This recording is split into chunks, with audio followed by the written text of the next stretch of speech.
أعوذ بالله من الشيطان الرجيم.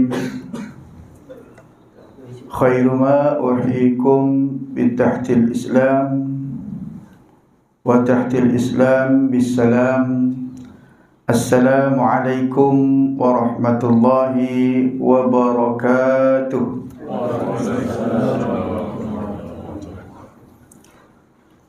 Alhamdulillah Rabbil Alamin. Assalatu wassalamu ala sayyidil mursalin wa imamil muttaqin wa ala alihi wa sahbihi ajma'in.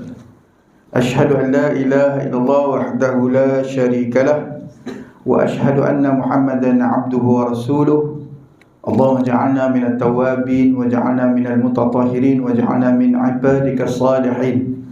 Qala Allah Ta'ala fil Qur'anil Karim: Ya ayyuhalladzina amanu ittaqullaha wal tanzur nafsum ma qaddamat lighad wattaqullaha innallaha khabirun bima ta'malun.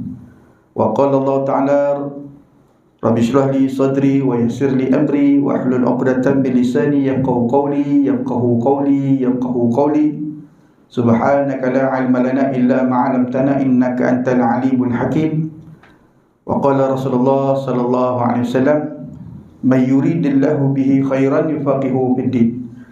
Wa qala Rasulullah sallallahu alaihi wasallam: Khairun nas anfa'uhum linnas.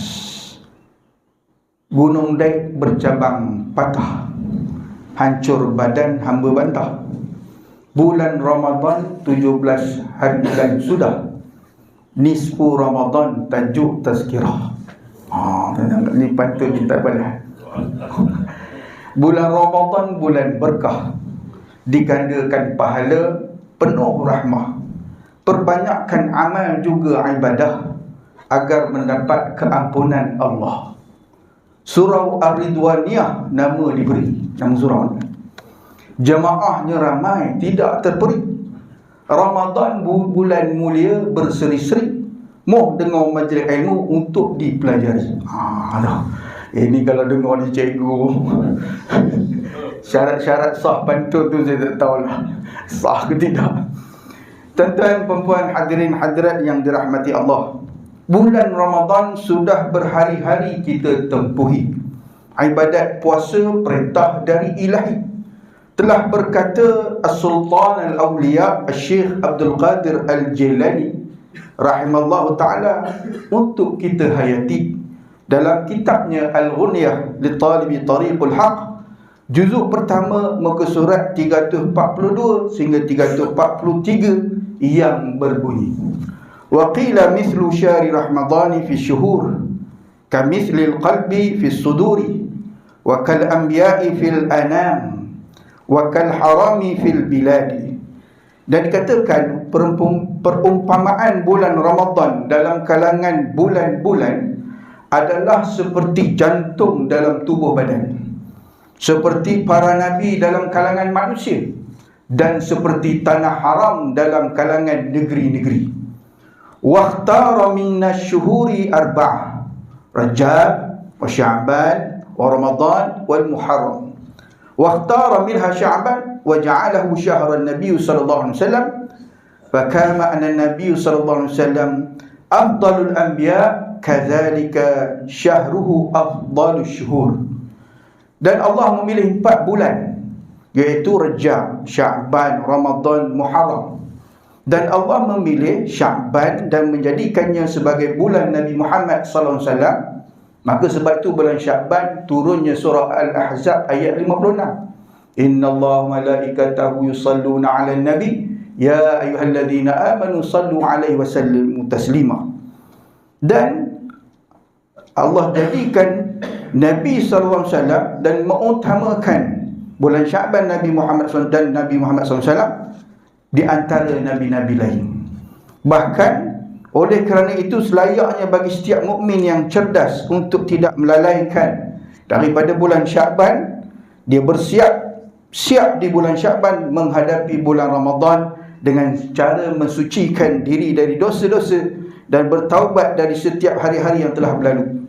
Dan hendaklah memohon kepada Allah pada bulan Syaban yang lalu dan bertawassul kepada pemilik bulan, yakni Nabi Muhammad SAW, sehingga kejelekan hatinya menjadi baik dan diubati penyakit buruknya. Ilmu fardu ain kewajipan untuk kita pelajari. Usah leka dan lalai hingga kita menghindari. Tanggungjawab mukallaf wajar disedari, maka bolehlah kita mengulang kaji. Sebagaimana pesan ulama, antaranya Imam Zainuddin Abi Hafs Umar ibn Al-Wardi dalam kitab Bahjatul Hawi dan dalam kitab Al-Hawi Al-Kabir karangan Imam Abu Hasan Ali bin Muhammad bin Habib Al-Mawardi Al-Basri Al-Syafi'i. Wa ba'du fal ilmu azimul manzilah qad istafallahu khiyara khalqillah wal umru an tahsili kulli ilmin yaqsuru fabda' minhu bil aham wa dhalika al-fiqhu fa inna minhu ma la ghina fi kulli halin anhu. Dan ada pun selepas itu, maka ilmu ni adalah agung kedudukannya, sebab sesungguhnya Allah telah memilih sebaik-baik kejadian baginya, dan umur untuk mencapai semua ilmu adalah terbatas. Dan mulakanlah daripada yang lebih penting, iaitu ilmu fiqh. Maka sungguhnya daripadanya sesuatu perkara itu sentiasa berhajat dalam setiap keadaan kepadanya. Tuan-tuan, puan-puan, hadirin hadirat sekalian, istimewanya bulan Ramadan tidak terperi. Ibadahnya pelbagai, semuanya diberkati. Ibadah puasa difardukan bagi setiap mukallaf, wajib ditaati. Memahami hukum hakam dan tuntutannya wajib difahami. Firman Allah Subhanahu wa ta'ala dalam surah Al-Baqarah ayat 183 yang berbunyi, A'udzubillahi minasyaitonir rajim. Ya ayyuhalladzina amanu kutiba alaikumus shayamu kama kutiba alal ladzina min qablikum la'allakum tattaqun. Wahai orang-orang yang beriman, telah diwajibkan kepada kamu berpuasa sebagaimana diwajibkan atas orang-orang yang beriman sebelum kamu, agar kamu bertakwa. Tuan-tuan, puan-puan, hadirin hadirat sekalian, berpuasa itu bukan sekadar menahan lapar dan dahaga. Bahkan ia adalah ibadat zahir dan batin manusia. Para ulama telah membahaskan dengan berkata, al-imsak, iaitu menahan dari melakukan sesuatu. Itulah pengertian puasa as-saum dari sudut bahasa. Adalah menjadi kebiasaan orang Arab, apabila mereka mengatakan perkataan imsak, artinya menahan diri. Al-Imam Al-Mawardi telah berkata, amma as-sawmu fil lughah fahuwa al-imsaku yuqalu shama fulanun bima'na amsaka 'anil kalam. Qala Allah Ta'ala, inni nazartu lirahman sawman. Surah Maryam ayat 26. Ay sawman wa sukutan. Adapun puasa pada sisi bahasa Arab maknanya imsak, menahan diri.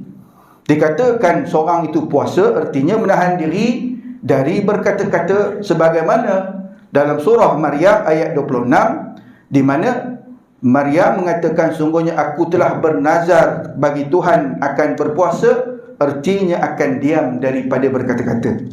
Dan erti puasa dari sudut syarak ialah al-imsaku 'anil muftirati min tulu'il fajr ila ghurubi syams bin niyah. Menahan diri dari melakukan perkara yang membatalkan puasa dari terbit fajar, yakni subuh, sehingga waktu tenggelam matahari, yakni maghrib, dengan berniat. Berkata Syekh Zakaria Al-Ansari dalam kitab Asnal Matalib, imsakul muslimin mumayyizi an muftirati min awali nahar ila akhirih biniyati saliman min al-haid wal nifas wal wiladah wa min al-irma wasukri fi ba'dih. Menahan diri oleh seorang Islam yang telah memayyiz dari segala perkara yang membatalkan puasa daripada awal hingga akhirnya dengan niat keadaan selamat dari haid dan nifas dan wiladah dan dari pengsan dan tidak sedar pada sebahagian hari. Sebab itu Nabi SAW bersabda daripada riwayat Abu Hurairah radhiyallahu anhu, "Man shama ramadhana imanan wa ihtisaban ghufira lahu ma taqaddama min dhanbihi." Barang siapa yang berpuasa di bulan Ramadan dengan penuh keimanan, kata Al-Imam Al-Munawi, penuh keimanan di sini meyakini syariat perintah daripada Allah akan syariat puasa itu. Allah bagi makan, Allah bagi rezeki, tetapi Allah bagi tempoh sekian tak boleh makan, tak boleh minum. Allah halalkan sebagai satu makanan, Allah halalkan, ada makanan-makanan yang halal, minuman-minuman yang halal, isteri dan sebagainya, tetapi Allah bagi larangan pada tempoh sekian-sekian, ini daripada terbit subuh sampai maghrib, untuk menjaga daripada perkara-perkara yang boleh membatalkan puasa. Dan pengharapan, kata Al-Imam Al-Khattab, ini merasa tidak berat akan puasa yang dijalaninya, ini tidak merasa payah, walaupun memang adat puasa lapar, adat puasa dahaga, adat puasa tu penat, tetapi laparnya, dahaganya, penatnya tak merasa dalam hati bahawa puasa itu menyusahkan. Maka Allah akan berilah keadaan dua perkara ini, iaitu keampunan dosa-dosa yang telah lalu. Itu tuan-tuan, perempuan, hadirin hadirat. Sebab itu kalau puasa ni, Allah kalau dapat kena ayuk, tu tuan-tuan, itu imanan tu payah sikit lah. Kan ihtisaban tu payah sikit lah. Dia kena lillahi ta'ala. Sebab itu tuan-tuan, kalimah Ramadan ni daripada perkataan Ra, Mim, Dad.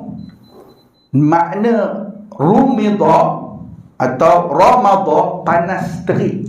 Sebab tu bila bulan Ramadan cuacanya panas, sebab nak bagi ujian. Kalau bagi ujian tengah senang, bukan ujian namanya. Kan? Cikgu bagi soalan periksa susah, itulah ujian. Kalau senang, bukan ujian. Kalau bocor, lagi bukan ujian. Sebab itu bila orang Arab sebut rumidha'u syai', ini telah memanaskan sesuatu. Sebab itu bila kita berpuasa, perut kita kosong, dan bila perut kosong akan berasa panas, bahkan lemak akan dibakar. Proses pembakaran lemak dan glukosa ini disebut sebagai lipolisis. Dan hormon seperti noradrenalin dan kortisol mungkin meningkat sedikit untuk membantu proses fat oxidation, pembakaran lemak. Jika tidak silap saya sebutlah, maaf jika tersasar. Kata Imam Al-Qurtubi dalam tafsir Al-Qurtubi, makna puasa tu, Ramadan tu, huwa ma'khudun min ramadis saimi yarmidu idha harra jawfahu min syiddatil atash. Perkataan Ramadan diambil daripada perkataan Ramadan, iaitu semakin panas orang yang berpuasa itu, hangat organ perutnya kerana dahaga. Al-Imam Al-Qurtubi sebut lagi dalam tafsirnya, Al-Qurtubi menyatakan bahawa seakan kepanasan ini bukan sekadar perut kosong, rasa perut panas, bahkan akan meleburkan dosa-dosa melalui amalan soleh manusia. Katanya, innama summiya ramadanu li'annahu yarmidu dhunuba ay yuhriquha bil a'mali salihah. Dinamakan Ramadan kerana ia seakan membakar dosa melalui amalan-amalan yang salih. Sebab itu bila kita berpuasa, bagus dah zuhud time sahur. Maklumlah, sebiji tamar kadang-kadang segelas air je.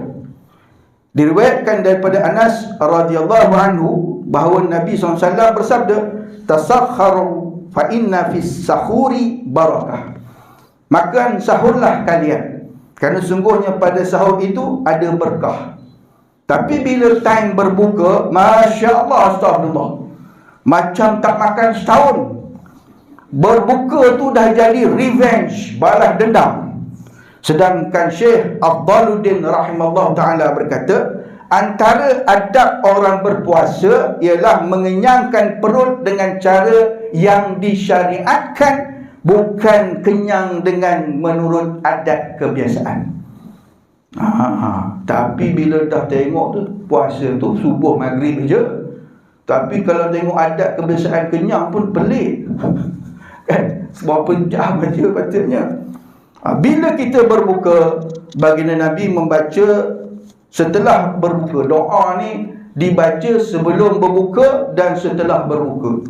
Sebelum berbuka, bacalah Allahumma barik lana fima razaqtana wa qina azabannar. Contoh, kau suruh tengok dia dah makan. Contoh, bila kita dah makan kurma, minum air, bacalah Allahumma laka sumtu wa bika amantu ala rizqika aftartu, dan zahaba dhama wa abtatil uruq wa thabata al-ajr insya-Allah. Telah hilanglah dahaga, telah basahlah orat-orat, dan telah tetaplah pahala diterima dengan izin Allah. Zahaba dhama tu, az-dhama menurut Imam An-Nawawi rahimahullah taala dalam kitab Al-Adhkar, mengaitkan dalam surah At-Taubah ayat 120 yang berbunyi, zalika bi annahum la yusibuhum dhama'un wala nasabun wala mahmasatun fis sabilillah. Yang demikian itu kerana telah mereka tidak akan ditimpa kehausan, kepayahan dan kelaparan pada jalan Allah. Innallaha la yudhi'u ajral muhsinin. Sungguhnya Allah tidak mensia-siakan pahala orang yang buat baik. Kalimat Ramadan juga dikenali sebagai Syahrul Ramadan, yakni bulan yang ke-9 dalam kalender Hijri, yakni bulan yang panas cuacanya. Sebagaimana Nabi pernah sebut dalam Sahih Muslim 748, salatul awabin idza ramidatil fisal. Salat duha atau salat awabin itu ketika waktu anak-anak unta naik panas. Sebab itu bila menjalani ibadah puasa, kita kena jauhkan perkara-perkara yang boleh mencacatkan dan mengurangkan pahala puasa. Sebab akibat dia kerugian yang bila mana kita ni tak dapat pahala, kurang pahala, kita hanya dapat lapar dan dahaga. Pahala tiada, kosong saja, penat saja. Nabi sebut dalam hadis, idza kana yauma shaumi ahadikum fala yarfuth wala yadhhab wala yajhal fa idza syatamahu ahadun aw qatalahu falyaqul inni shaim. Jika pada hari salah seorang di antara kalian berpuasa, janganlah ia mengucapkan kata-kata kotor, membuat pergaduhan, dan tidak juga melakukan perbuatan-perbuatan orang tengin, kata orang Perak. Hari ni kan orang buat konten pun konten tak apa-apa. Dan jika ada orang yang mencacinya atau menyerangnya, provok dia, maka hendaklah dia mengatakan, sungguhnya aku sedang berpuasa. Sebab itulah Nabi pun sebut lagi, kam min sha'imin laisa lahu min shaumihi ila ju' wal 'atash. Betapa ramai orang yang berpuasa tetapi hanya mendapatkan puasa itu kecuali rasa lapar dan dahaga. Jadi siapakah orang yang rugi itu? Hanya dapat lapar dahaga, kata Imam Al-Ghazali dalam kitab Ihya Ulumuddin. Yang pertama, dia ada kata 3 orang jenis yang hanya dapat lapar dahaga je. Pahala tu sesilap tak ada. Apa dia? Yang pertama, huwallazi yuftiru 'alal haram. Orang yang berbuka dengan haram. Orang berbuka dengan tamak, dia berbuka dengan Guinness Star. Contoh. Yang kedua, wa yumsiku 'anil ta'amil halal wa yuftiru 'alal luhumin nas bil ghaibah wa huwa haram. Orang yang menahan dari yang halal puasa dia dan berbuka dengan memakan daging manusia dengan mengumpat, sedangkan mengumpat itu haram. Yang ketiga, huwallazi la yahfazu jawarihahu 'anil atham. Orang yang tak menjaga tubuh badannya dari perbuatan dosa. 7 pancaindera matanya, telinganya, lidahnya, 2 tangannya, 2 kakinya, perutnya dan kemaluannya tak menjaga daripada perbuatan-perbuatan maksiat dan dosa. Tuan-tuan, puan-puan, hadirin hadirat sekalian, istimewanya bulan Ramadan kurniaan ilahi. Ibadat puasa disyariatkan itu menjadi perisai diri. Begitu pula dikeduakan 2 kegembiraan daripada Allah yang Maha Pemberi. Daripada Abu Hurairah radhiyallahu anhu, daripada Nabi SAW, baginda bersabda yang berbunyi, wa saumul junnah wal lisaimil farhatan, farhatun hinu yuftir wa farhatun hina yalqa rabbah. Puasa ni Allah jadikan perisai junnah, sebab tu tak nampak, jin pun tak nampak, janin pun tak nampak. Bila jin dengan nun memang tak nampak. Dan bagi orang yang berpuasa ada dua kegembiraan, iaitu kegembiraan ketika berpuasa memang nampak sangat, dan gembira ketika berjumpa dengan Allah di hari kiamat. So hadis Bukhari wal Muslim. Tuan-tuan, puan-puan, hadirin hadirat sekalian, istimewanya bulan kurniaan Allah ini bulan Ramadan. Kesempurnaan pahalanya diperolehi dengan tata cara hukum fiqh yang disusun oleh imam mazhab yang dipercayai. Bagi yang sihat dan berkemampuan berpuasa tidak terkecuali, manakala bagi yang sakit yang diberikan kelonggaran syar'i, serta mereka yang bermusafir beratnya perjalanan yang dihadapi. Allah Subhanahu Wa Taala mengurniakan kelonggaran rukhsah dengan syarat yang pasti. Tidaklah batal puasa bagi orang yang mencabut gigi, tapi batal jika minta balik doktor nak telan gigi.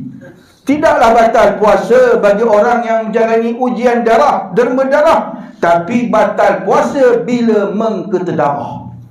Tidaklah batal puasa bagi orang yang cucuk vaksin, cucuk ubat, cucuk bius, cucuk nutrisi, cucuk insulin, letak ubat jantung, tablet Simliguil Glycil di bawah lidah, mengkumur gagal atau dialisis. Tapi batal puasa jika minum vaksin, telan kumuran gagal. Cuma orang dialisis ni dihukumkan harus berpuasa jika kuat mampu berpuasa.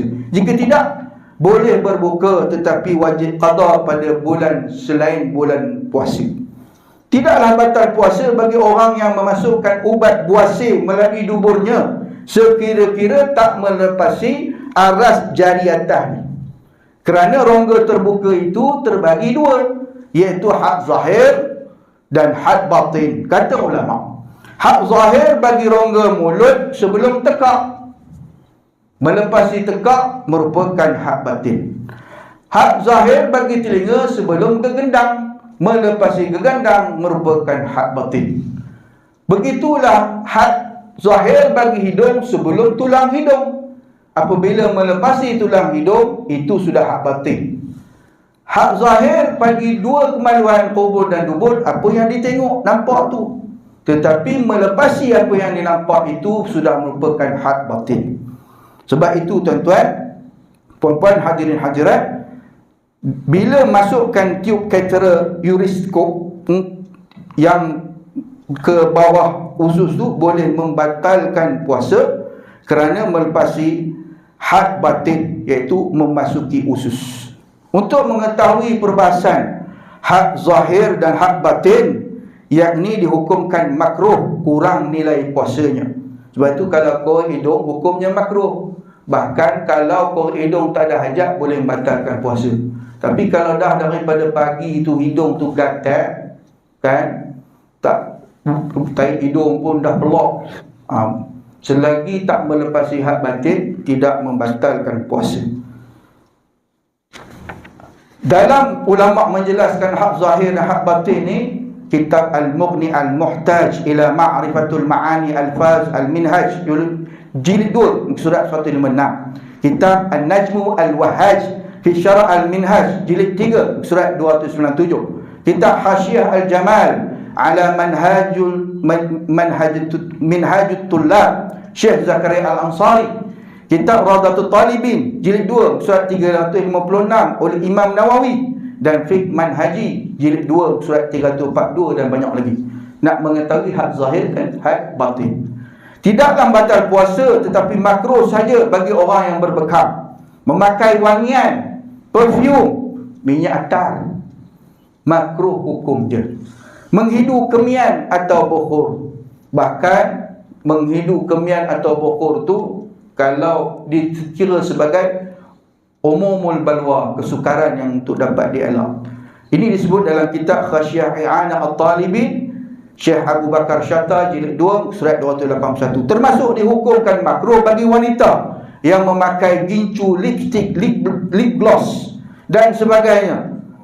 Telah dijelaskan melalui irsyad hukum khas Ramadan nombor 75 tarikh 16 Jun 2016 bahawa penggunaan gincu di siang hari boleh di bulan Ramadan tidaklah batal puasa. Namun sekiranya ditelan memasuki rongga, rasa yang ada pada gincu sebab ada jenis lip gloss, perasa strawberry, durian, tak tahulah. Jadi kalau berasa tu melepasi had kerongkong, boleh membatalkan puasa. Akan tetapi para wanita wajib menyadari akan hukumnya tabarruj, kerana berhias diri di hadapan lelaki yang ajnabi baginya, yang patutnya berhias diri ini untuk suami. Boleh membatalkan puasa bagi orang yang merokok, hisap vape, sedut inhaler orang semput, sedut inhaler di hidung bagi orang yang nak lega hidung tersumbat seperti Vicks inhaler. Batal puasa orang yang sedut nebulizer. Wanita yang masukkan tampon sebelum subuh lalu dikeluarkan tampon sebelum maghrib, atau mengeluarkan tampon ketika sedang berpuasa. Dalam kitab Kasyifatus Syaja' muka surat 462, asas adanya makruh, yakni hak zahir yang tidak membatalkan puasa ini dipegang oleh Sadatus Syafi'iyah, para ulama dalam mazhab Syafi'i, iaitu yuftirus saum bidukhuli aini ilal jawfi min manfadhin maftuhin. Puasa itu dikira batal apabila masuk sesuatu ain, benda ke dalam rongga melalui saluran terbuka. Adalah membatalkan puasa jika sengaja masukkan sesuatu ke dalam rongga tersebut sekalipun atas sebab tersangat lapar atau tersangat dahaga atau sebab berubat, dan demikian juga batal sekalipun dimasukkan akan suatu yang bukan bahan makanan ke dalam perutnya.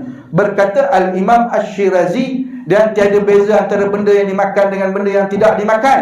Maka jika menelan seorang akan tanah atau batu atau dirham atau dinar, maka batal puasanya, kerana sungguhnya puasa itu ialah menahan diri dari segala sesuatu yang masuk ke dalam perut, dalam kitab Al-Muhazzab. Dan ada pun had yang membatalkan puasa apabila sengaja memasukkan sesuatu ke dalam rongga terbuka, iaitu melepasi had batin. Maka had batin bagi hidung adalah selepas dari tulang hidung. Oleh kerana itu, seseorang yang masuk dalam kelopak hidungnya kerana membersihkan kotorannya, maka tidaklah membatalkan puasa, kerana tidak sampai kepada bahagian yang membatalkan puasa, ini hak batin. Tetapi ulama memakruhkan memasukkan jari ke dalam lubang hidung tanpa hajat. Imam Nawawi sebut dalam kitab Al-Majmu', wa mimma yuftiru isalu 'ainin ila jawfi 'amdan. Dan di antara yang batalkan puasa ialah menyampaikan sesuatu jirim ke dalam rongga dengan amdan, sengaja. Sebab sengaja inilah yang menjadi prinsip dalam ulama fiqh mazhab Syafi'i. Al-amdu syartun fil iftar. Sengaja adalah syarat dalam pembatalan puasa. Oleh itu kita dapat faham dah bahawa perbuatan sengaja itu batal, manakala perbuatan tak sengaja itu tidaklah batal. Namun jangan lupa, kalau kita mandi kerana tuntutan syarak, sama ada mandi wajib seperti mandi junub, mandi kerana haid, mandi kerana nifas, atau mandi sunat seperti mandi sunat hari Jumaat misalnya, tidaklah membatalkan puasanya, termasuk membasuh yang wajib seperti membasuh selepas buang air besar. Wajib hilangkan najis selagi mana tidak berlebihan, maka tidak batal puasa asalkan tidak menyelam. Jika mandi bukan kerana tuntutan syarak, sebagaimana hukum harus mandi, misalnya mandi nak sejukkan badan, mandi nak segarkan badan, atau hobinya memang suka mandi, kerap sekejap mandi, kejap-kejap mandi, apa lagi mandi manda, yang tujuan dia nak seronok, maka batallah puasa. Dalam kitab Khasyah I'anah At-Talibin jilid 2 muka surat 233. Bahkan jika mandi yang harus tadi, yang nak sejukkan badan, nak segarkan badan, yang seronok mandi mana, menyelam maupun berenang, lalu air termasuk ke dalam rongga terbuka, termasuk seperti masuk dalam telinga, batallah puasanya walaupun tak sengaja, sebab mandi manda menyelam berenang itu bukan mandi yang wajib. Bahkan kalau mandi wajib tu, kalau nak menyelam, dia kena jaga-jaga supaya jangan masuk air dalam telinga. Dia eloknya cebok, bukannya mandi menyelam. Persoalan berkaitan niat di permasalahan ni dalam kitab I'anah Talibin jilid 2 surat 260 surat 391, kitab At-Takhrirat As-Sadidah muka surat 453, kitab Tabyin Al-Haqa'iq Syarah Kanzul Daqa'iq jilid 2 surat 182 berkenaan perbezaan mandi yang wajib dan sunat dimaafkan walaupun termasuk air dalam rongga terbuka. Tapi mandi harus pun boleh membatalkan puasa. Persoalan berkaitan niat, walaupun niat tu tempatnya di hati, ulama sebut mahallun niyah fi qalbi atau qasdun niyah fi qalbi, tempat niat dalam hati. Lafaz ni sunat je, tapi boleh juga kita tahu tata cara lafaz niat Ramadan mengikut kaedah yang benar. Lafaz kalau kita nak niat Ramadan ni, bila kita lafaz Ramadani hadhihi sanati, kalau kita niat Ramadana ya dengan hadhihi sanati, Ramadana hadhihi sanata, Ramadani hadhihi sanati, seolah-olah kita puasa setahun, macam puasa ad-dahri. Tetapi kalau nak baca Ramadana, ya, kalau nak baca Ramadana hadhihi sanata, nawaitu shauma ghadin an adai syahri ramadana hadhihi sanata. Tak apa lagi. Tapi yang betulnya nak Ramadani hadhihi sanati. Kenapa ni Ramadan ni? Yang ni bukan nak. Jadi tu walaupun melafazkan niat ni dia sunat, yang penting dalam hati. Dalam mazhab Syafi'i wajib tabyid, iaitu niat puasa pada waktu malam, di antara terbenam matahari maghrib sehingga terbitnya subuh. Ini disebut dalam kitab Mirqah As-Suhud At-Tasdiq surat 43. Sebenarnya tiada alasan kebanyakan orang bila tak nak puasa, alasannya lupa niat malam tadi. Namun boleh sahaja dia berpuasa dengan bertaklid dengan mazhab Hanafi, iaitu berniat sebelum zuhur. Bagi contoh, kenapa tak puasa? Malam tadi lupa niat. Sebab mazhab Syafi'i wajib berniat tadi malam. Tak sah berniat subuh, tak sah. Bahkan dia wajib niat malam. Bila waktu malam? Dalam mazhab Syafi'i pula, kalau nak niat sebulan, boleh satu Ramadan je. Tetapi 2 Ramadan kena niat tiap-tiap hari. Itu dalam mazhab Syafi'i. Namun bila kita siang bangun, maklumlah subuh dinosaur, memang tak sempat sahur langsung, dah dinosaur. Jadi dia tak makan tak minum. Boleh berpuasa dengan berniat dengan taklid mazhab Hanafi, iaitu sebelum zuhur. Sebab dalam mazhab Hanafi, puasa sunat maupun puasa wajib dibolehkan berniat sebelum zuhur. Dan kita boleh bertaklid dengan mazhab Maliki, iaitu berniat sebulan. Maknanya pendek kata, panjang tak kata. Yang ini tak ada alasan tak puasa. Bila biasa, kenapa tak puasa? Malam tadi tak niat. Lagi teruk alasan apa? Apa yang tak puasa? Malam tadi tak sahur. Bukan syarat sah puasa sahur, apalagi bukan syarat wajib. Tak sahur ke wajib puasa. Sebab ada orang bangun sahur tapi tak puasa-puasa. Sebab itu tuan-tuan, bahkan puasanya jika kita berniat sebulan, boleh berpegang pada mazhab Maliki. Ini disebut dalam kitab Tuhfah Al-Muhtaj fi Syarah Al-Minhaj wa Hawashi Al-Imam Asy-Syarwani, kitab Khasyah Al-Qalyubi wa Umairah jilid 2 surat 67, kitab Al-Bajuri jilid 1 Muka surat 288. Jadi no excuse untuk tak berpuasa. Boleh puasa. Bahkan kita Al-Mughni Al-Mukhtash, Imam Nawawi pun sebut, Al-Khatib Asy-Syarbini pun sebut. Bab niat juga, iaitu jika berniat membatalkan puasa. Niat batal puasa ni batal tak? Tuan-tuan, niat batal puasa batal tak? Tuan-tuan, niat batal puasa tak batal puasa. Tak macam semayang. Kalau semayang kita niat batal, batal. Tapi puasa niat batal, tak batal. Melainkan dia melakukan perkara yang membatalkan puasa, baru batal. Ini disebut dalam kitab Khasyiah Al-Bajuri jilid 1 surat 179. Dia sama sebab puasa ni ibadat nusuk. Kan kita kata inna salati, solat ni lain. Wa nusuki, apa ibadat nusuk? Puasa, haji, umrah, iktikaf. Sebab itu kalau haji, niat batal haji, tak batal. Niat umrah, batal umrah, tu tak haji. Kalau niat membatal, batal tak haji? Tak batal. Melakukan perbuatan yang membatal haji, baru batal. Sebab dia ibadat nusuk. Semayang lain. Sebab tu kata inna salati wa nusuki. Wa nusuki tu apa?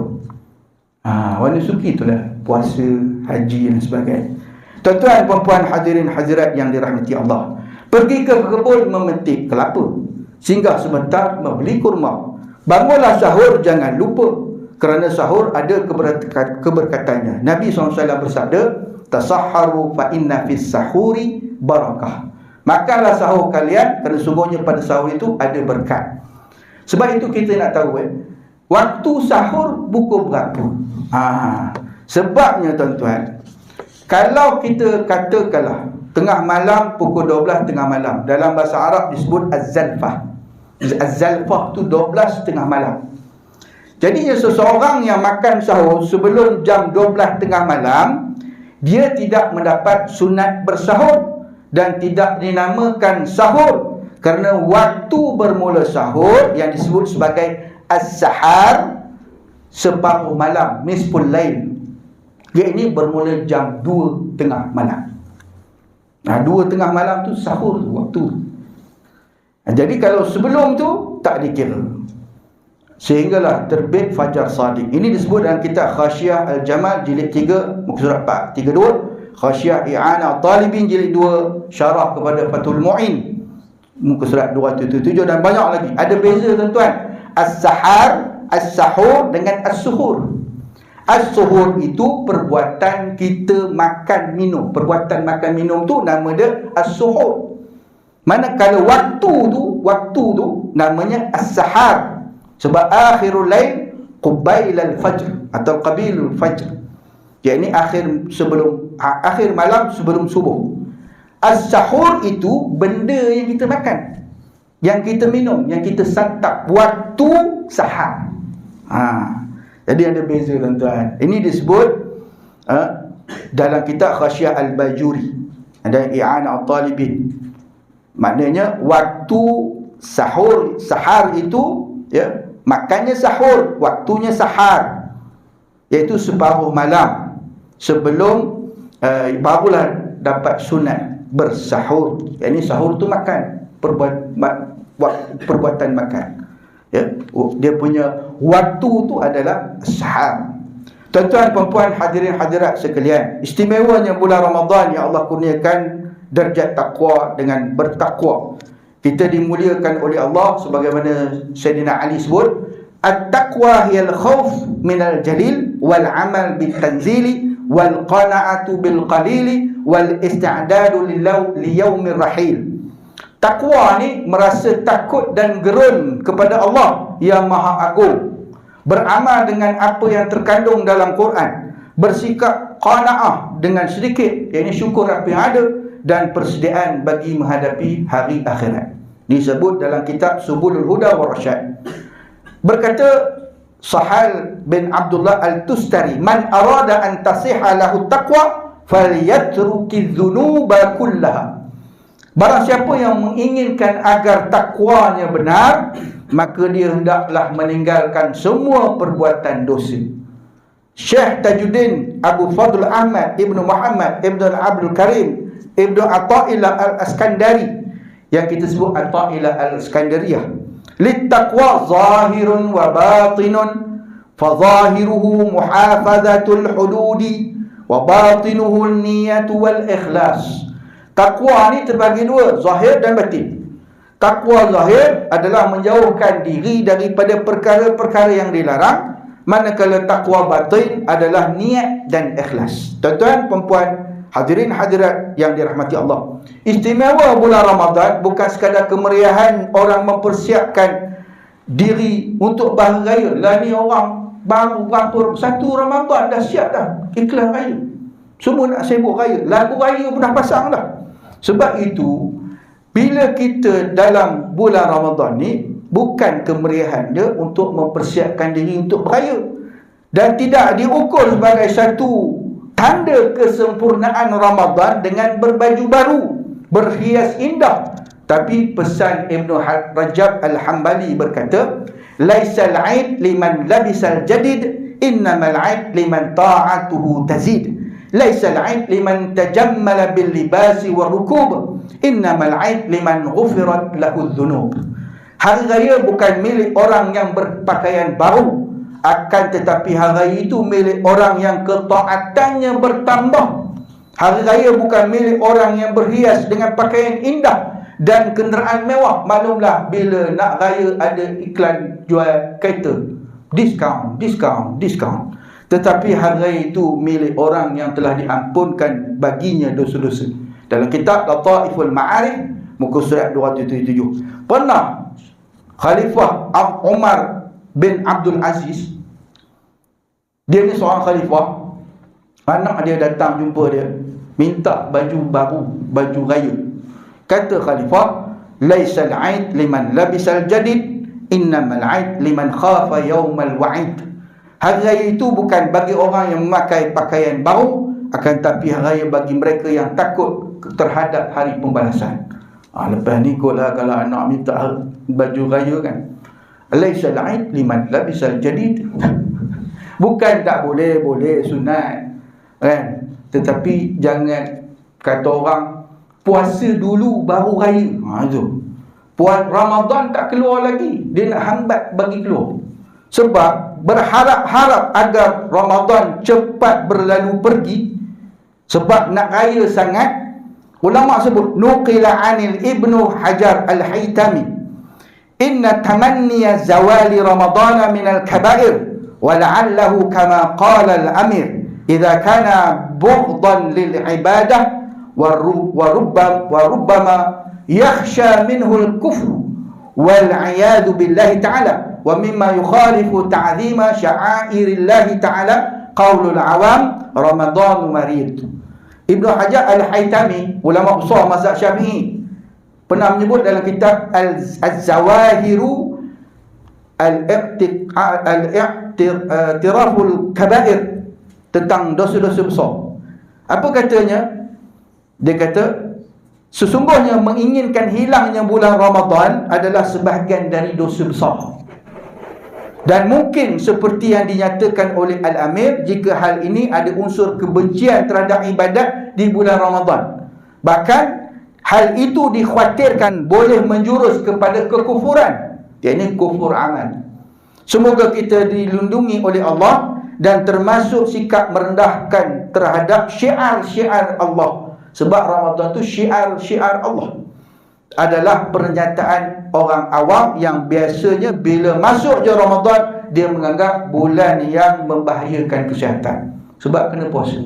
Oh penat dah, oh letih dah, oh tak boleh buat kerja, oh puasa jangan buat kerja, jangan kan. Zaman Nabi siap perang ni. Tuan-tuan, puan-puan, hadirin hadirat sekalian, istimewa bulan Ramadan, kurniaan Allah, dibanyakkan zikir, selawat dan doa. Sebab itu bulan Ramadan disebut syahrul doa, syahrul zikir, syahrul salawat. Sebab itu kita bila selawat ada adabnya kan. Bila menjawab selawat, bila Bilal kata Allahumma salli ala Sayyidina Muhammad sallallahu wasallam alaih, itu baru betul. Kalau jawab sallallahu wasallam alaih, Tak betul tepat dari segi i'rab pun. Makna pun dah lari. Wa sallama alaihi. Itulah tuan-tuan. Tu lagi, itu kadang-kadang bunyi ujung je. Yang lagi teruk lagi bila nak habis. Itu tuan-tuan, perempuan, hadirin hadirat yang dirahmati Allah. Jadinya zikir ni ada adab. Selawat ni pun ada adab, ada tertib. Sebab itu bila kita berselawat, kita akan dapat pahala dan keampunan sebagaimana riwayat Abu Hurairah. Ma jalasa qaumun majlisan lam yuzkarullahu fihi wa lam yusallu ala nabiyihim illa kana alaihim tirah fa in syaa'a 'adzabahum wa in syaa'a ghafara lahum. Tiadalah satu kaum itu duduk pada satu majlis dan tidak berzikir akan Allah dan tidak berselawat atas nabi mereka, melainkan adalah atas mereka itu kerugian. Nampak? Maka jika Allah mahu, Allah akan azab dia. Dan jika Allah mahu, Allah akan ampunkan dosa. Hadis sahih Tirmizi nombor 3380, sahih Abu Daud 4856, An-Nasa'i dalam Sunan Al-Kubra 10238, Imam Ahmad 9583. Jadi biarlah zikir kita, selawat kita, doa kita diterima pahala, meraih keampunan Allah, bukan sebaliknya itu azab Allah. Sebab selawat ni ada keberkatannya. Sebab itu bila kita taswid, ini Sayyidina sebelum nama Nabi Muhammad, ada orang kata bid'ah. Siapa ada? Sayyidina katanya bid'ah. Ini semua nak memecah belah umat. Kata Syekh Muhammad Al-Fasi, as-sahihu jawazul intiyani bil lafzi sayyid wa maula wa nahwihima mimma yaqtadi tashrifa wa tawqira wa ta'zim fi salati ala Sayyidina Muhammad sallallahu alaihi wasallam. Yang sahihnya harus menyebut lafaz Sayyidina dan lafaz Maula. Sebab itu ada selawat Allahumma salli ala Sayyidina Muhammad, kan? Allahumma salli ala wa maula, Allahumma salli ala wa habibina wa maulana Muhammad. Sayyidina atau Maulana. Itu. Jadi bila kita sebut lafaz Sayyidina atau lafaz Maula atau seumpama keduanya daripada lafaz yang membawa kepada memuliakan Nabi, membesarkan Nabi dalam berselawat atas pemulu kita Nabi Muhammad SAW, disebut dalam kitab Saddatud Darain fi salati ala Sayyidil Kaunain sallallahu alaihi wasallam. Bahkan afdal menambah taswid sama ada di luar solat dan juga dalam solat. Ini muktamad dalam kitab At-Tawdih Al-Adillah jilid 1 surat 125. Itu tuan-tuan. Istimewa bulan Ramadan, bulan nuzul Quran hari ini, dan malam-malamnya diberkati Lailatul Qadar. Ada 4 malam terbaik bulan Ramadan. Ada 4 malam. Dan bulan Ramadan ni ada bulan lain 1 malam je. Ada 2 malam macam bulan Zulhijjah. Tapi bulan Ramadan Allah bagi 4 malam. Malam yang terbaik pada malam Ramadan yang pertama, 1 Ramadan disebut malam Nazrah. Malam yang kedua pada 17 Ramadan itu malam Badar, perang Badar, malam Badar Kubra, namanya malam Khawas. Malam yang ketiga, malam yang disebut Al-Qadar, Lailatul Qadar, yang disebut malam Azamah, keagungan, yang lebih baik daripada 1000 bulan. Amal satu-satu baca ba bismillah tu, ba tu digandakan 10, digandakan 700 gandaan, bahkan seolah-olah membaca ba selama 83 tahun 4 bulan. Sujud kita 83 tahun 4 bulan. Iktidal kita 83 tahun 4 bulan.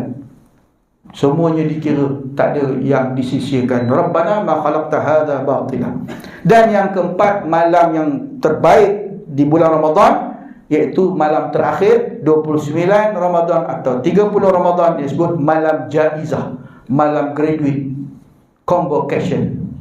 Jadi kalau kita nak dapat Lailatul Qadar, ada 3 tingkatan, kata ulama.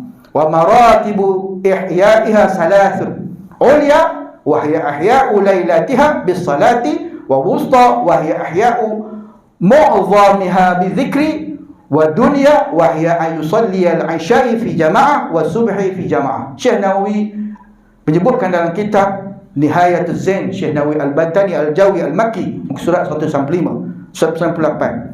3 tingkatan kalau kita nak dapat Lailatul Qadar. Tingkatan yang paling tinggi, ulia, banyakkan solat sunat seperti solat tarawih witir, solat hajat, tahajud. Sebab itu solat tarawih 20 rakaat. Lagi bagus 36. Takut 36 tu tinggal imam je. Muktamad 20 rakaat ni. Kalangan ulama Syafi'iyah, ulama mazhab Syafi'i. Hanafiyah, mazhab Hanafi. Malikiyah, semua kata 20. Yang kedua, tingkatan wusta pertengahan, banyakkan zikir. Dan yang ketiga, yang paling rendah, iaitu melaksanakan solat isyak dan solat subuh berjamaah. Mudah-mudahan kita dikurniakan Lailatul Qadar, sebagaimana doa antaranya, Allahumma barik lana fi Ramadan, ya Allah berkatilah kami bulan Ramadan. Allahumma rzuqna Lailatul Qadri fi hazihi sanah wa fi kulli sanah. Ya Allah rezekikan kami Lailatul Qadar pada tahun bulan ini dan tahun ini, dan tahun-tahun seterusnya. Itu tuan-tuan, mudah-mudahan kita mendapat Lailatul Qadar, yakni, dan mudah-mudahan Allah kurniakan takwa. Sebab itu penutupnya tuan-tuan, 4 golongan yang rugi bulan Ramadan. Yang pertama, orang yang tak dapat keampunan Allah. Wa radima afu rajulin dakhala alaihi ramadanu thumma salaha qabla ayyufaralah. Rugilah buat seorang yang telah masuk bulan Ramadan, berlalu Ramadan tu sehingga tak diampun dosanya. Yang kedua, golongan yang rugi tak saum. Sebab malaikat dan Allah mendoakan orang yang saum. Fa inna Allaha wa malaikatahu yusalluna 'alal mutasakhirin. Sungguhnya Allah dan para malaikat mendoakan buat mereka yang bangun sahur. Sahih Ibn Hibban. Yang ketiga, orang yang rugi, orang yang buat maksiat. Yang keempat, orang yang rugi, orang yang tak berdoa ketika berbuka puasa. Ada orang buka puasa pasang lagu. Orang baca doa, dia pasang lagu. Inna lis-sha'imi 'inda fitrihi la da'watan ma turaddu. Sungguhnya bagi orang berpuasa itu terdapat satu waktu ketika dia berbuka, di mana sekiranya dia berdoa, maka doanya tidak akan ditolak. Bunga suraja di atas para, jatuh ditimpa buah berangan. Andai kata terkasar bahasa, terlajak masa, tersilap bicara, saya mohon berbanyak kemaafan atas kelemahan. Burung merpati terbang berhari-hari, singgah sebentar ke kampung Batu Tiga ni. Sampai bertemu kita di lain hari. Jumpa lagi kita sambungan kuliah asas akidah Islam seperti yang dijanji. Aqulu qawli hadza wa astaghfirullakum. Assalamualaikum warahmatullahi wabarakatuh. Wallahu a'lam bissawab.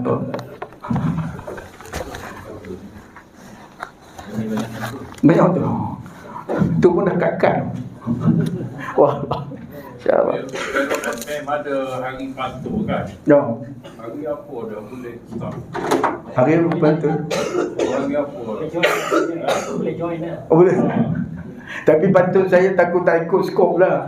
Syarat sah bantu tu. Pada masa tu dua DJ. Semua orang ada telefon pembantu. Oh, seronok juga.